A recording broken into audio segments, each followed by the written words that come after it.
Welcome to Every Trait, the pro biopunk philosophy channel. You may call me ZJ for now. We're still in phase one, and today I want to go over some terms and ideas that are often used incorrect in genetic fiction, in biofiction of all kinds. And I mean, I've heard these terms used incorrectly by large studios that should have been able to afford to talk to at least one person who knows how the terms are used. So we're going to begin with just the word I keep using at the start of these videos, which is biopunk. So, biopunk is a fictional genre referring to anything involving sort of fringe biotechnology, usually going wrong because most media, when it comes to biotechnology, is all about maintaining the status quo and preventing change. So, but biopunk can refer to also sort of like cyberpunk, but with genetics in place of, and biorestructuring and grafts and things in place of cybernetics. So you would have some of the same advantages without being vulnerable to hacking, jamming, EMPs, things like that, right? It can also refer to just any setting with fringe biotechnology, even if it's not going wrong. And it used to refer to people who did their own private research. I use it just as a term that's just like, okay, we believe that biotechnology should be allowed to progress forward. There are risks, but the rewards outweigh the risks, and so we think it should go forward. That's basically the when I say biopunk philosophy, that's what I'm referring to. Now, the modern term for people who do their own research, not part of a major institution, is biohacker. It's not nearly as edgy as it sounds. They might be trying to make medicine cheaper.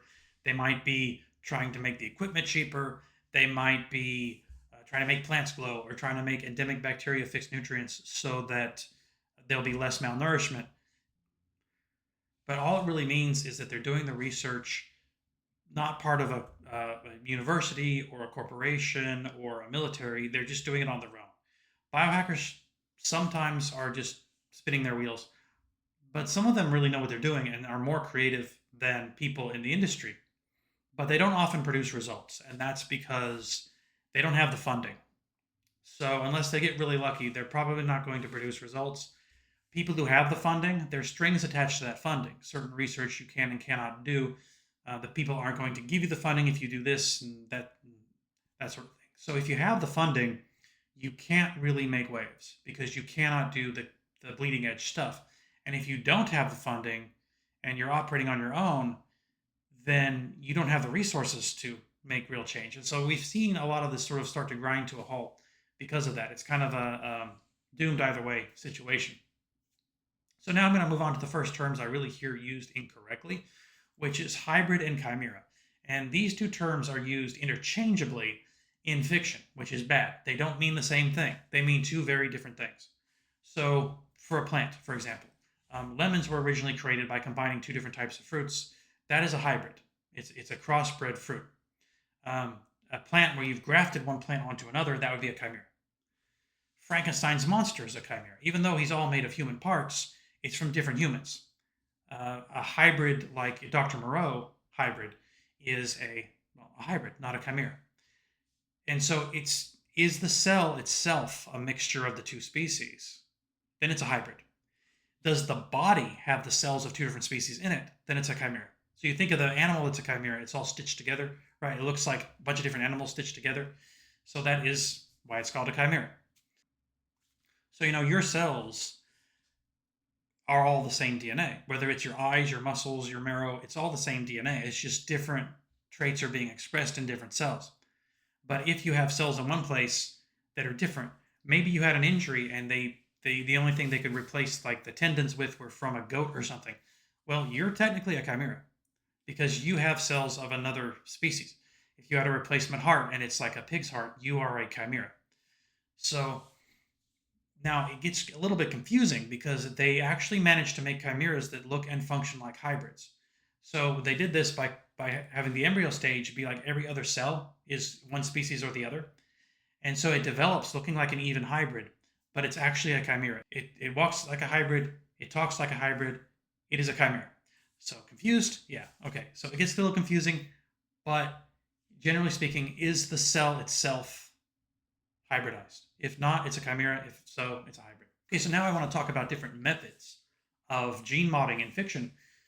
There's DNA recellularization. That's not gene modding, that's biorestructuring. but the two are often used in tandem in fiction. So there's also retroviruses. There's CRISPR. You've probably heard the word CRISPR many, many times. There's plasmids. There's talons. There's ZNF. So if you don't know what talons and ZNF are, they're similar to CRISPR, like a little more precise but harder to work with. And if you just use CRISPR every single time, people might not assume you know what you're talking about. If you're talking about something that happened in the past, you might want to use the word retrovirus because that's the old method. So, like in the series Jessica Jones, that was retroviruses that were used on her, even though at the time that series was written, CRISPR was already in use. But that was done to her when she was a kid, so it would have been retroviruses at the time. It doesn't make sense that the scientist was still using retroviruses years later. Yes, because a lot of scientists will do this. They'll keep using the method they're used to. If they have to get all new equipment and start all over to convert to the new method, they might just stick with the old method. So that's another thing you can do to throw sort of a curveball. Make sure you're using the right method for the right system. If you use the word plasmid, make sure you say like CRISPR plasmids or something. Make sure you don't just say plasmid, because if you just say plasmid, people will think you don't know the difference between transforming a bacteria and like an animal. Because the only way to use plasmids in like animals, they have to be they don't naturally occur, basically, because they naturally occur in bacteria and some things like yeast. But yeah, I would avoid that term just in case. And maybe throw in talons as talons with an E in place of CRISPR, just so you seem like you know more you're talking about, or ZNF. But anyway, okay. I also want to talk about briefly genetic modification not making any sense in fiction. So a lot of times, what you'll see is someone getting a little injection, and that's not enough of it to really do it. Like more realistic would be like the blood leaving the body and coming back in, and being just pumped full of it for like several hours. Okay, that would be more realistic. You need a lot of it to make a change, but even then, you wouldn't magically change in an instant. Characters that magically change in an instant are one of the most unrealistic, uh, beaten out only by mass changes. Characters that can like change in mass, like the Hulk. But DNA is not a computer code. You are not a polygon projection. Changing it does not change you. Okay, you need a way to make the changes grow in. So some more realistic concepts I've come up with for fiction would be things like if you want to change bone structure, you need to soften the bones up. You need to induce a sort of bone atrophy that makes the bones like sponge-like material so you can change them. And if you want to change all the soft tissue of the body, you don't want it to take like 10 years for the changes to grow in. You want it to be more like 4 months. Um, you could take, if you had the ability to turn skin cells into stem cells, you could take a cell, you could modify the DNA of that one cell way easier than doing the whole body. And then you could duplicate it, and then you could Swiss cheese the body with it. And it would differentiate to match the surrounding tissue, knowing where to grow up based on what's already there, using the body as its own scaffolding or blueprint, right? And so, how does the modified cells win out if they're only one out of like 10,000 cells? Maybe they're resistant to something that regular human cells are not, and you expose the body to very trace amounts of that so that the modified ones win out, one cell at a time. Do it slowly enough so there's not like scar tissue. I don't know, that might work. But there needs to be some explanation, even if, I don't know, I'm not in the industry, so I don't know for sure, but there needs to be some explanation that is not just they got injected with it and they magically transformed. Unless it's a comic book universe, which is a fantasy magic universe. All comic book universes are magic universes because they use sci-fi in the most loose sense. And like I mentioned, the Hulk, right? That doesn't make any sense. You don't change in mass. Like there's the Hulk, there's werebeasts, there's things. Anything that changes in mass like that is going to be unrealistic. So, but just remember, the absolute worst thing you can do is someone gets a little needle, they inject it, and then they magically transform before your eyes into something else. That is not how any of it works. It is not magic. It cannot do that. Okay, now I want to talk about some terms that are used in sort of the transhuman space because these terms are very bad. They are used interchangeably, and I think that's a problem. It makes it impossible to talk about this issue. It makes it impossible to discuss it. The technology that's going to change humanity's future the most is not AI. People keep saying it's AI. It's not. It's genetics. And so we need at least a way to talk about it. We need these standardized terms so we can actually to have a discussion. So, for example, the phrase transhumanism. Transhumanism can mean everyone being forced to change to the same next thing, as if everyone was going to agree what that was anyway. But so that's why I said forced. but it can also mean biopunk, basically like people choosing to become this and that willy nilly, um, and just believing that they own their own bodies. So transhumanism can be used to mean its own opposite. It can be used to mean two opposite meanings, and so that's why I don't like these terms. I think they're bad. Um, so how I most often hear transhumanism used is, like I said, it's everyone being forced to make the same next step, and that's not good because that's not ethical. If you're forcing anyone to do anything, it's not ethical.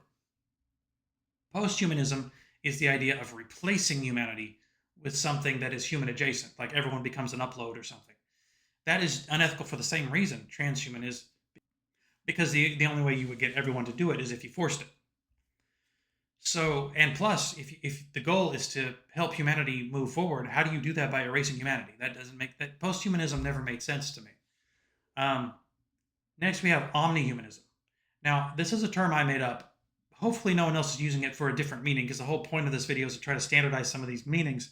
But when I say omnihumanism, I mean every human. It's another way of saying every trait, the name of the channel. This is an omnihumanist channel. So, omnihuman means humanity becoming everything it can at the same time. So it's kind of like the nice middle ground between transhumanism and between um, like forbidding the technology completely. So you're allowing it, but only by individual choice. So humanity becomes everything it can be. And given this freedom, most people will choose to stay as they are. And that's good because that maintains the background variation everything else comes from. So, people often think about the best future being to make the technology illegal and keep everything static, keep everything locked down like a postcard. But that results in extinction. There's a reason why they call it wildlife conservation and not wildlife preservation. Preservation would be like a postcard. You don't allow anything to ever change. And when you do that to a species, it goes extinct. It can no longer adapt. There's nothing for natural selection to select from. If the environment changes, the animal does not, and it eventually goes extinct. So if you're trying to maintain something like a postcard, it's going to go extinct. And so trying to lock humanity down and never allow it to change, not even naturally, is a problem. And I don't think that's the way forward. I think the way forward is to allow it to change naturally, allow it to stay as it is, allow people to become freaks, all of it at once. And that's omnihumanism. So how you get omnihumanism is by forbidding any central authority to make those decisions for you. That's pretty much it. Um, so now I'm going to tell you about some of my other terms that I use. So there's terms like posthuman, transhuman, parahuman, metahuman. If you ever hear me use these terms in these videos, I'm going to be using them in a very specific way. So when I say posthuman, it's something on the idea of human, but it has no human specific tissue. That means no human specific genes. So no genes a human has that a chimp doesn't, right? It has no human specific genes and no human specific cells. So maybe it's an android designed after a human brain, or maybe it is a organic that looks like a human but was made with substitute DNA. I've seen stories where this happens so people could get around laws about owning another person. It very like dystopian, because it's still, like you bake a cake with alternate ingredients, it still looks like a cake, but it's made of completely different stuff. So that would be an example of a organic post-human. For transhuman, that would be someone who started as a regular human, but then became different. So they no longer have exclusively human-specific tissue. So they might be a chimera, they might be a hybrid. A mechanical transhuman would be a cybernetic. So you started as human. That's where the trans comes in. You transformed from regular human to transhuman. Okay. Parahuman, I use to mean someone who was born a mixture. So this is much more likely to be a hybrid than a chimera. And I can't really imagine a mechanical parahuman. It could be, like, if you have some kind of nanites that can get passed on or something, you could have a mechanical parahuman, I guess. But a lot of nanite fiction is total BS, by the way.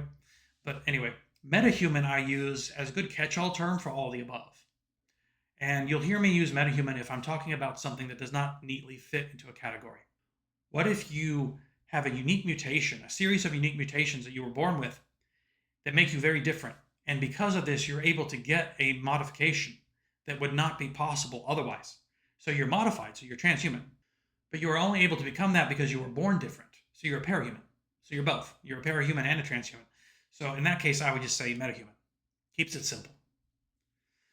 So I do really think this is just a starting point for me trying to figure out how to standardize these terms. I don't have a platform. I don't have an audience. I don't have a lot of viewers. So I know this isn't going to get out, but I do think if you take nothing else from this, take the idea of omnihumanism, one, take the correct terms for hybrid and chimera, because I'm so over hearing those terms used wrong, and take the general idea that we need a standardized language to talk about this stuff. The fact that transhumanism can be used to refer to its own opposite is it makes it so hard to have a discussion. So this is an omnihuman channel. We're going to be dealing heavy in omnihumanism in phase 2. So I'm going to take this opportunity, since this is a shorter video, to talk about phase 2. Now you're probably going to think I'm BSing here, but phase 2 is about the great filter. It's about the Fermi paradox. It's about how biotech is both the reason why species go extinct and the reason why they might survive. And it's not as simple as just making it illegal or enforcing it. You have to walk a finer line. And you probably think I'm BSing saying that I have the answer. That's the reason I made this channel. So phase 2 is going to be that video followed by 8 follow-up videos that sort of expand on individual ideas from that video. And the reason why I did this is because people keep getting really close to the answer, and then they veer off at the last second. And then someone else gets really close to the answer, and they veer off. And I've had this answer for a couple of years now, but I just keep waiting for someone else to make these videos. And that's why I kind of sound angry sometimes, a little bit of an angry tinge to my voice when I'm making these videos. I don't like listening to myself talk. I don't like seeing myself. I don't like editing these. I don't like sitting down in front of a camera. But I'm doing these because if I know the answer and don't tell, it's my fault. If I know the answer and tell and nothing changes because I'm ultimately powerless to change anything, then at least it's not my fault. So I'm going to finish phase 2 no matter what, even if no one's watching. And there's still 3 more in phase 1 to get through. If there's a phase 3, it'll be personal and spiritual videos, 1 of each, so 2 total. If there's a phase 4, it'll be final follow-up and a prediction that's kind of unrelated to the channel, but that it's something really bad that might happen in the next couple decades that I feel like maybe I should talk about. But I might not do phase 4. I might not do phase 3. I'll definitely do 2, even if no one's watching. But that is what this channel's about. It's about omnihumanism. It's about how to survive the great filter. It's about why we will not. We have a chance, otherwise I wouldn't even be doing this. But the chance is like 0.000001%, somewhere around there. Yeah, and I can't really do anything about that, and it's very demoralizing. Anyway, probably too much information there at the end. Probably not what you clicked on this channel for, this video for. But thank you for listening anyway. I have been ZJ, and remember, always gene mod responsibly.